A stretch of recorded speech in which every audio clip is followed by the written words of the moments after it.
hezké ráno, nechce se mi vlastně ani trochu vstávat. Oči mám zalepený, plný ospalků. Včera chvíli popolední přišla zhora blbá zpráva. Učíme v hlavě z toho, jak skládám tu mozaiku. Počítám, kolik let je přede mnou a kolik za mnou. Co zbytečnýho řeklo se, neřeklo se.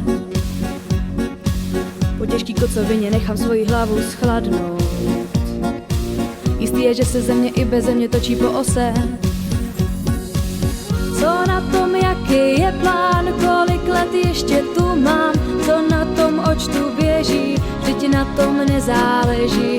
Co na tom, jaký je plán, kolik let ještě tu mám, co na tom, co se chystá, jsem věčný optimista. Možná mají tam nahoře se mnou trochu jiný plány, že prý jsme tady z nějakýho důvodu.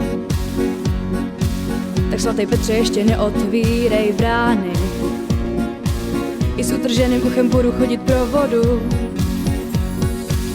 Co na tom, jaký je plán, kolik let ještě tu mám, co na tom, oč tu běží, vždyť na tom nezáleží.